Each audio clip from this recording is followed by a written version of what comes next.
Hi, everyone. Welcome to Around the Ladder. I'm Erika Steinberg, and this is the podcast about career paths that don't follow the usual script.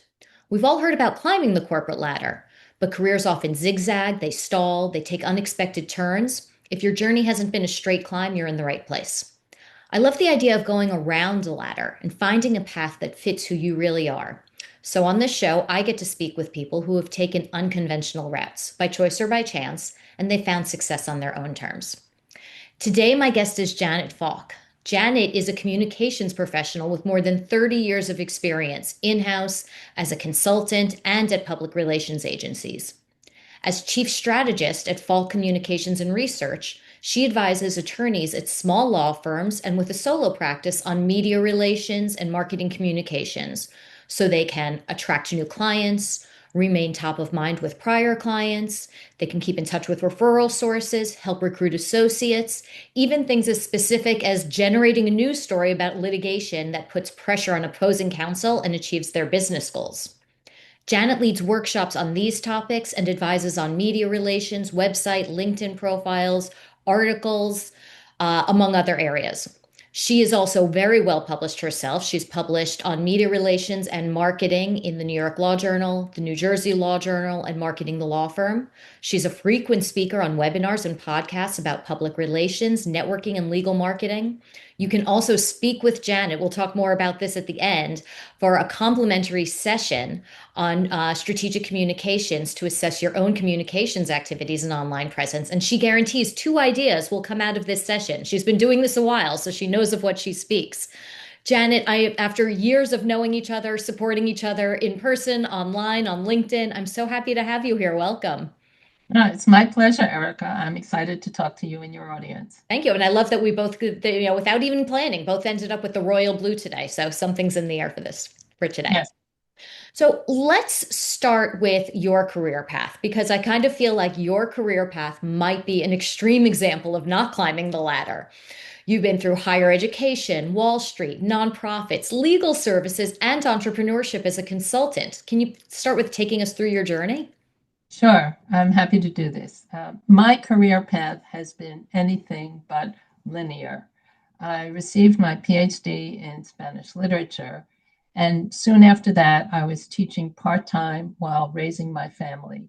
I did not get my first full time job as an academic until I was age 31. And at that point, I was teaching at a local university in New Jersey, where unfortunately I rubbed up against some discrimination.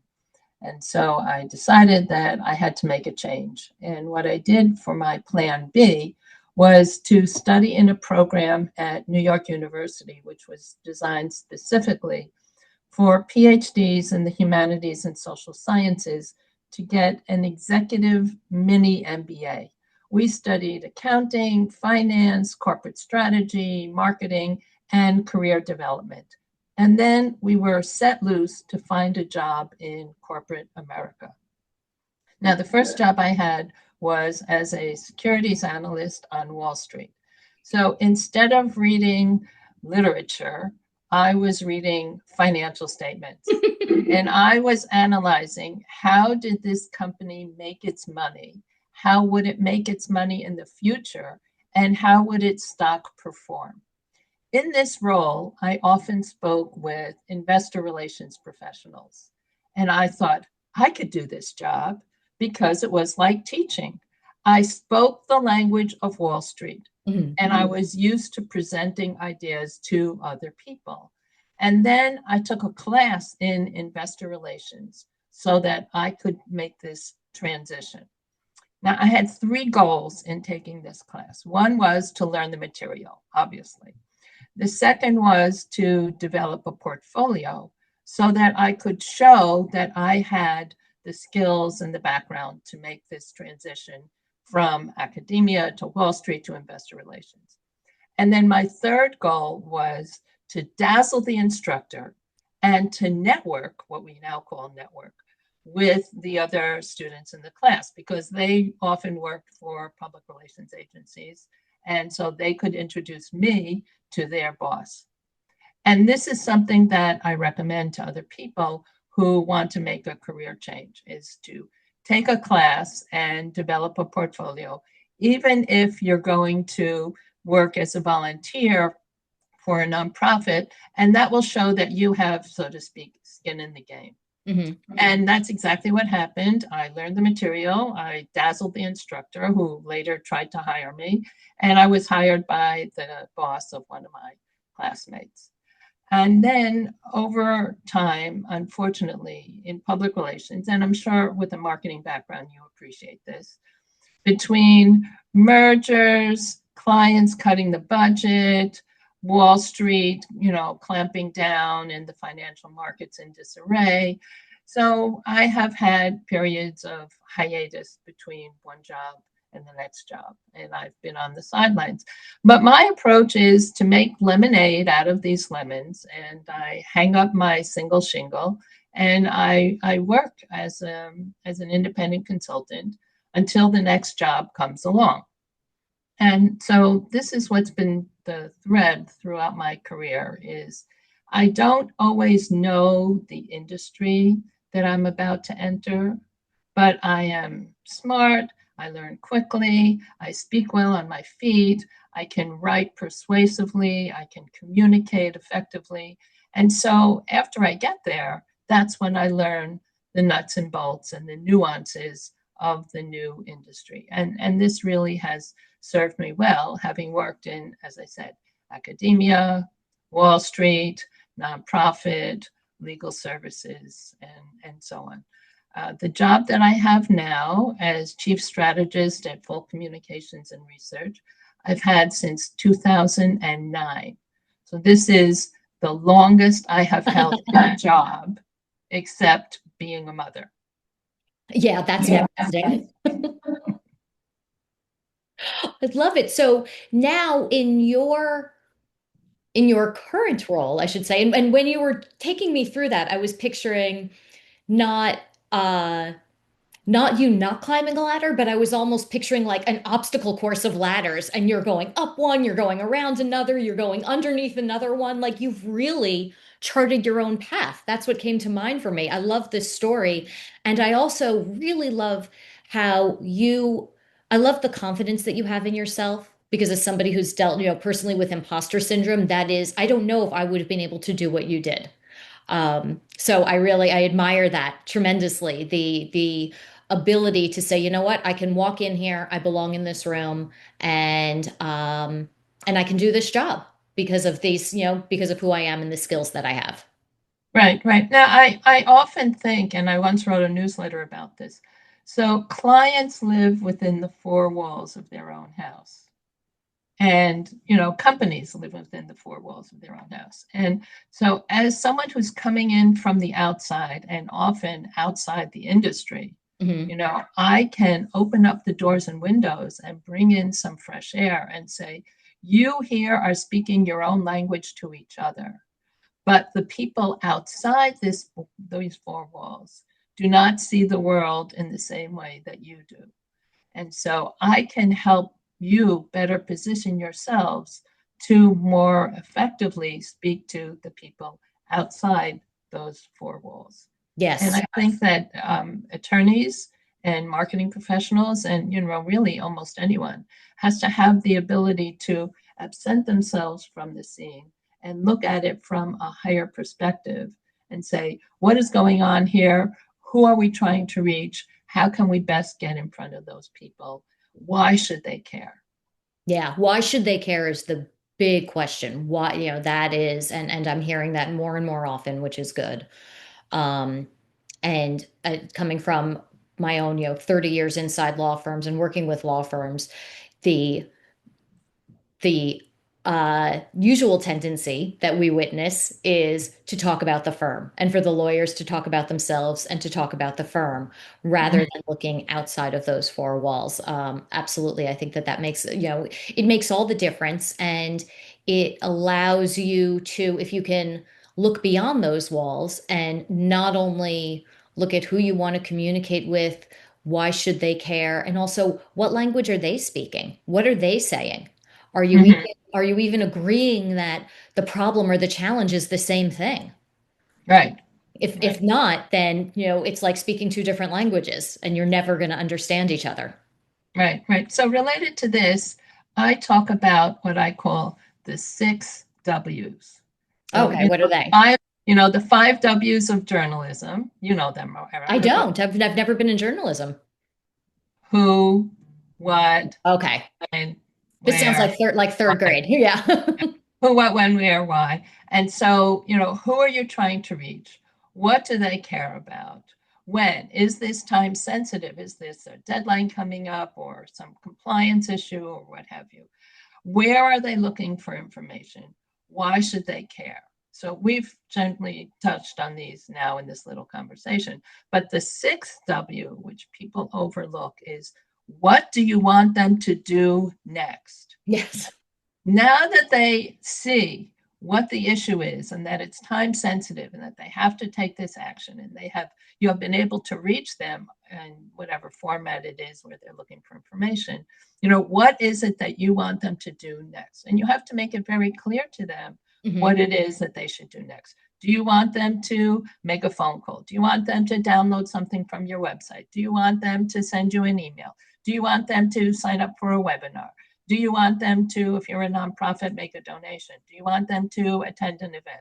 So it's not only the who, what, when, where, why, but what is it that you want them to do next, so you can be assured that they will find that resource within you and your firm. Yeah. Yeah. So now the work that you're doing is really, at least my understanding, I know it goes beyond this, is, I think of you as the PR resource for small firms and solo lawyers. Um, and I've come to you on more than one occasion to, for advice, for counsel, for ideas. You have been known to say that report, and we're going to get into the Janetisms because I know that there are Janetisms, Falkisms, whatever. I think of, whatever you want to call them. But you have been known to say that reporters will call the people who they know. So that implies, of course, being on the inside with reporters. You've done so many things in your career. Was there a time when you were the outsider and you had to become the insider? Like, how did you build the relationships that you have now, looking back over 30 years? Okay. Um, I have worked in a variety of industries. I mentioned financial services, working on Wall Street, and I mentioned a nonprofit and, legal services and so on.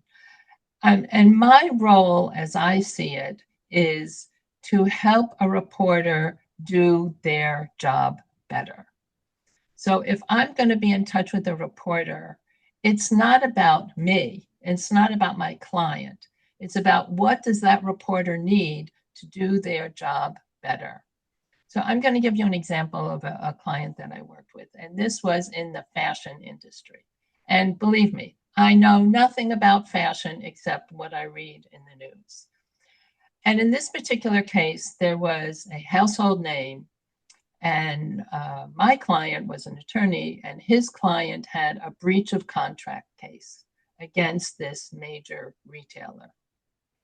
So I came up with the idea that I would get in touch with Women's Wear Daily and other fashion publications because I thought this big name would be something that they would be familiar with. Mhm. And there was this pending lawsuit. So I contacted this one reporter, and it turned out that she actually knew the plaintiff in the case. And so she was very interested, and she wrote this story. Now, I presented this to the reporter in what I call a birthday gift, right? So a birthday gift, you get a box and it's beautifully wrapped and it comes with a gorgeous bow, and the reporter has to do hardly any work at all, right? Hmm. So in this case, what was the gift? So the story idea was the big name. And then the source for comment was the attorney and the plaintiff. And then there was a third piece, which was the corroboration, namely the complaint, the case that was being filed in Hmm. court. So here the reporter has the story idea, the big name, the source, the attorney, and the complaint, the corroboration. She hardly had to do any work at all. I basically delivered it to her, And she wrote this story in Women's Wear Daily. And Perfect. I had no idea, who this person was. She didn't know me, and I was able to get it in the best publication for this particular client. Yeah. So if you know a reporter, that's great. If you don't have a good story idea, it's not going to help you because they don't care if it's not a good story. But if you do have a good story and you don't know the reporter, that's what's important. So being able to deliver to a reporter to make their job easier is really key. Now, I bet you want to know what was the big name. I would love to know what was the big name. Brooks Brothers. Oh, that is a big name. Yeah. Wow. So, and everything worked out. I love it. I would not have guessed that because, of course, Women's Wear Daily, of course, I know it, but I only know it from movies. I don't know anybody there. But Mm-hmm. I also love what I'm hearing behind that is not a moment of hesitation. Just I have this, I can do this, and here's what, here's how I'm going to handle it. And in the process, help my client shine and achieve their goals. Exactly. Yep. Because the idea was to put pressure on the defendant, in this case, Brooks Brothers, Yep. and let the industry know that this was a serious issue. And it turns out that Brooks Brothers actually had a reputation for doing this kind of thing, and everybody knew about it. But you couldn't not do business with them if you were in a certain line of the fashion Yeah. industry. So now I want to come back more into the current times with the work that you're doing now. Um, I think a lot of attorneys hire you because they want to get quoted to make the phone ring. They want to, everybody of course wants to be quoted in the Wall Street Journal or a paper like that. What metrics, in this case, the story you just shared, the story was big enough, the hook was big enough. You set up everything basically on a silver platter or in a birthday gift for the reporter, so everything worked the way you wanted it to. What metrics really matter most to you beyond, it doesn't always work out like that, and not everybody is going to get quoted right away, and certainly not in something like the Wall Street Journal. So what matters to you beyond those numbers, those ideas, and how do you help your clients stay grounded if they're quoted and then the inbox is quiet? All of this takes time. I mean, media relations is Yeah. really like a garden, right? You're planting seeds and you're going to cultivate them and you're going to weed away things that are going to distract and just wait for the things to germinate. And you can sometimes make it happen right away, right? Like in this case. Mhm. But sometimes it takes a little more lead time because the time isn't right. People need to know this information, but they may not need to act on it right away. So if there's a deadline or if there's a change in compliance in some aspect, some people will take care of it right away, but some people are going to wait until later, when the deadline is going to make them, push comes to shove, and they're going to have to do that. And the unfortunate thing about media relations is you don't have very much control. You have no control. You can just put it out there, but you can't make reporters respond to your email and you can't make reporters respond to your phone call. They're very busy. They have priorities. They have to deal with, other things that are coming across their desk. I mean, you might think you have a great story, but if Beyonce has twins, that's it. You're going to get on page. So the one thing that you can control is what you actually do yourself. Mhm. And so I have what I call the marketing RBI. Do you play baseball? Do you follow baseball? Yes, I do. Yep. Okay, so that you know that you can't win a game unless you score runs. That's your marketing RBI. So there are 5 things that I encourage my clients to do. Mhm. So the first one is networking. And in baseball terminology, I call this getting on base, right? Because that's where everything starts. You have to get on base in order to score. And in fact, you and I met through networking, as I recall, Mhm. years ago. So that's one way. Then the second way is speaking. So you could be speaking on a webinar, speaking on a podcast, You could be, giving a presentation to another company, a client company, or something on that order. And so speaking in baseball terminology is here's the pitch. Right? Then the third way is what I call keeping the box score, and that's writing. So you publish a newsletter, you publish client alerts, you publish articles, and so on. The fourth way is what I call root for the home team.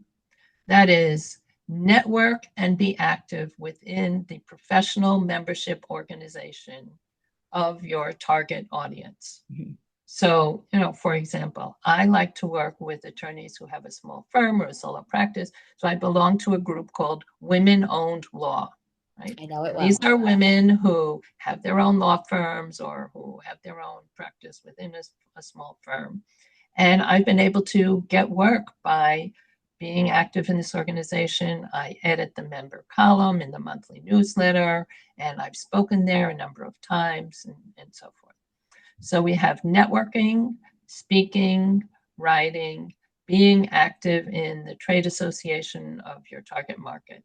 And then the fifth way is what I call cover all the bases. Be active online.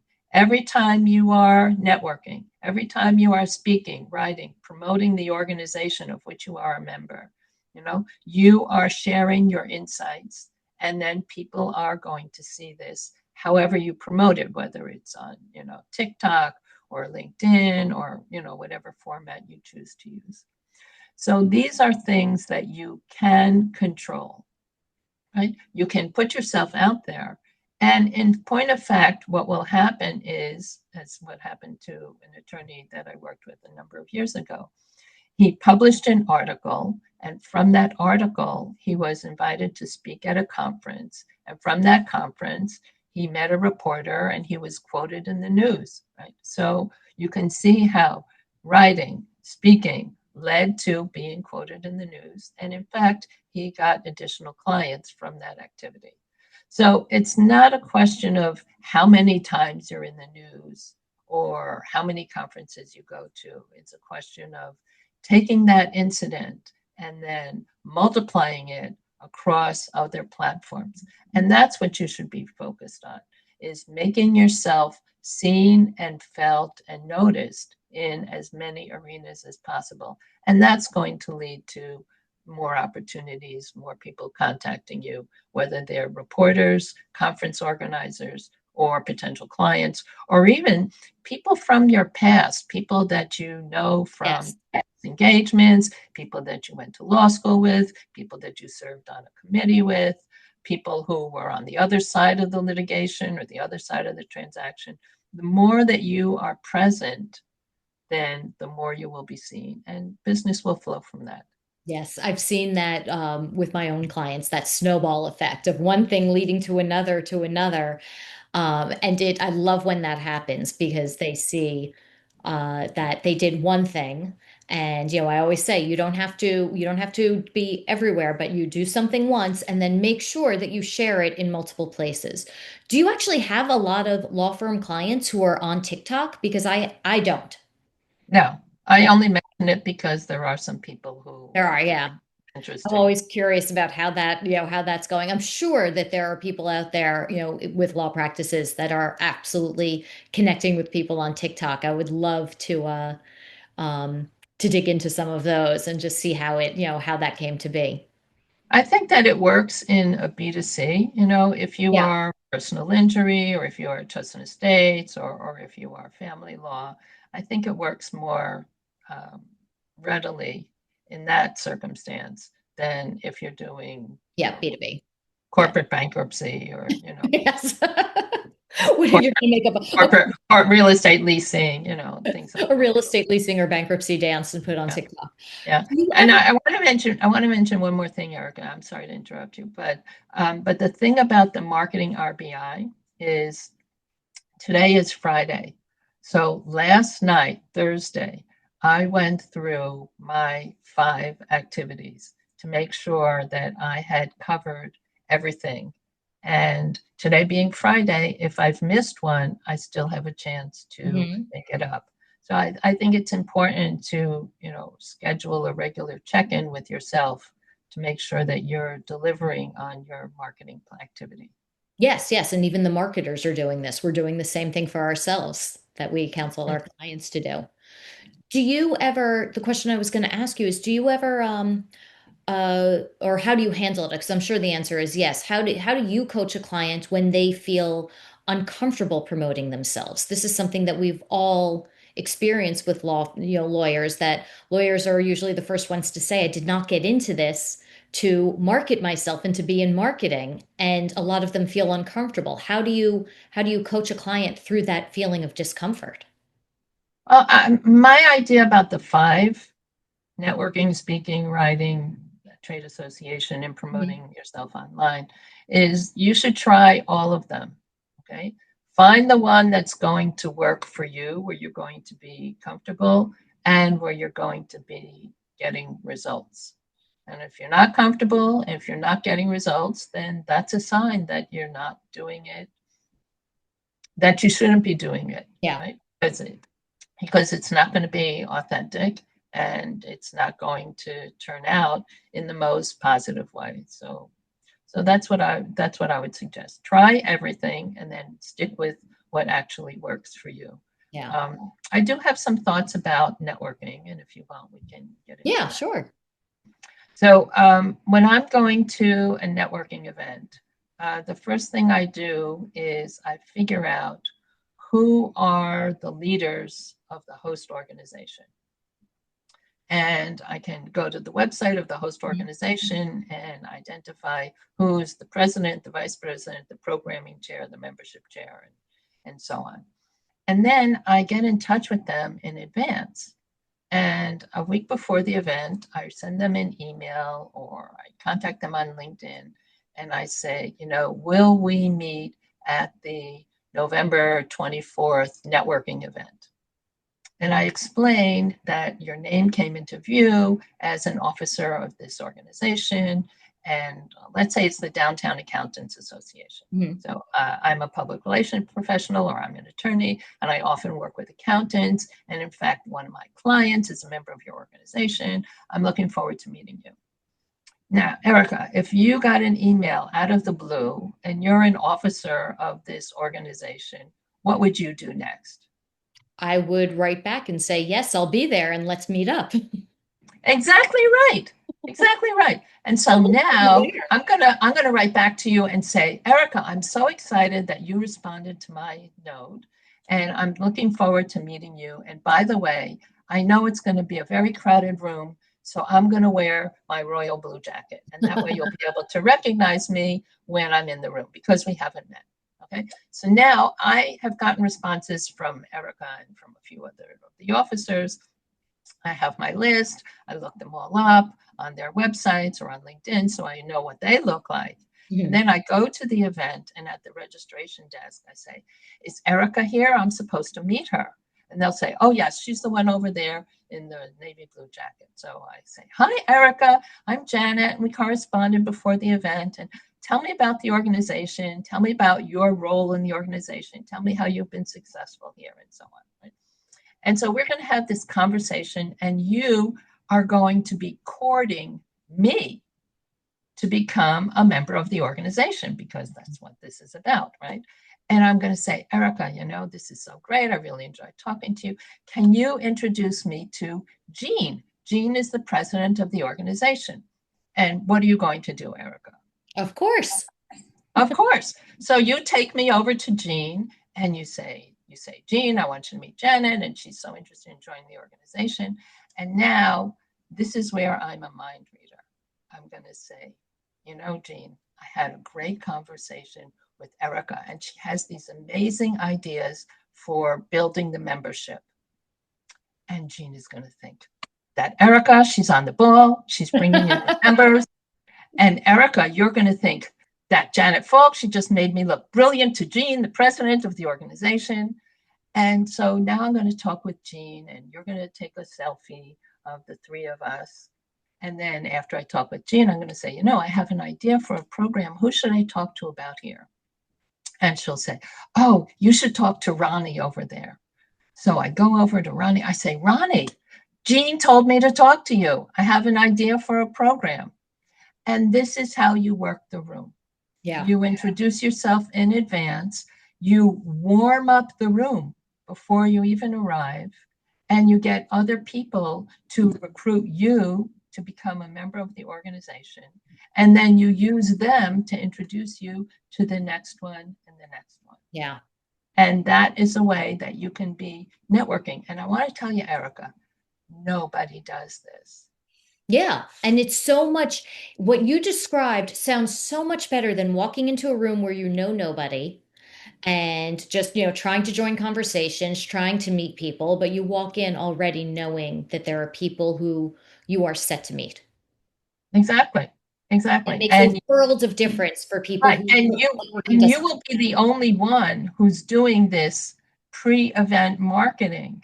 Yeah. So of course they're going to remember you Yeah. because you introduced yourself in advance to warm up the room. So that's something that I've taught often in workshops about networking, which is how to make more contact, Yeah. make more valuable contact by using this approach. Do you hear from clients or from other people who you've met who have tried it about how it went? Yes, yes, it does work. Yeah. It And they does. feel so much better about it. I love it. I love it. You you can try it. I'm going to try it. I have to think about when my next networking event is, but that's a great idea. And I I, have I have an ebook on my website, okay. which is which which is, 3 steps for more networking success, something on that order. Yeah. And I go through how you can work the room and the kind of questions that you can ask and how you should be following up because it's not just you meet someone, you have a conversation, you get their business card. It's what you do afterwards that you can remain in contact and be sharing valuable information. Yeah. Yeah. And I know you have your action tips newsletter that you send. Mhm. So I would imagine that there's this, how long have you had the newsletter, by the way? So I started the newsletter in I think 2013, and I did it for a year, and then I thought I was kind of out of topics, so I stopped. And then no, actually I started it before 2013. I Yeah. did it a year, and then I ran out of ideas. But then I restarted it in 2013. I've published almost 200 issues. Yeah. And I keep it going because I have a loyal following. I Mhm. have an over 50% open rate, and my subscribers are expecting to hear from me. Yeah. So I want to keep them engaged and keep them using what I think are best practices for presenting themselves to the outside world, whether it's through media relations or Mhm. website or marketing activity and so on. Um, I have a list of ideas so that I can, go back to it in case nothing Yeah. comes to mind immediately. But I used to start out with what was a recent client success. Hmm. And this is what I did for my client. And I'm going to teach you how you can do this yourself. And my thought was that you would try to do this yourself and you would think, oh my God, this is just taking too much of my valuable time. I should ask Janet Falk to take care of it. She'll do it correctly. And then I won't have to think about it anymore. And so that's basically the approach that I take in Uh-huh. my letter is to deliver techniques and best practices and tactics so that other people can be using them. And if they don't want to do it themselves, then they can ask me to do it and I'll take care of it for them. I try to use what I call the PARI model. So PARI. Okay. right. So P is for the problem or the present situation. Hmm. A is for the advice that you gave or the action that you took. R is for the result in Yeah. the short term, right? So you had a problem, you gave advice, and now here's the result. But then I is the impact. So Ah, over the longer term, how did this work out? yeah. Right? And then you can tell a story so that the person can imagine that, they have a similar problem, or they know someone with a similar problem, or in that kind of situation, and how it might be addressed, and how it could be resolved. Mhm. So would you like an example? No, because I would, but I also am mindful of the time, and there's so many other things that I wanted to ask you about. So Okay. we'll have a Mhm. take two of that. But I do want to get back to something that we talked about in the introduction, the guarantee of the two ideas. Mhm. Tell me about how this goes, how these conversations go, because I think that that is, the idea that you could spend 30 minutes with somebody and come away with two ideas is very enticing to somebody. Right. Oftentimes, I look at someone's website, or I look at someone's LinkedIn profile, and I see where they are underperforming. So you have the ideas before you even meet them. You already know what can be improved. I have suggestions Yeah. about things that they can do.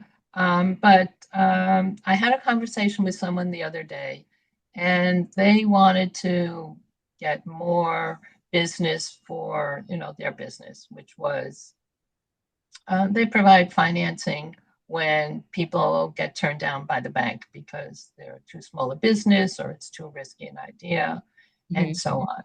And I mentioned to this fellow, two ideas.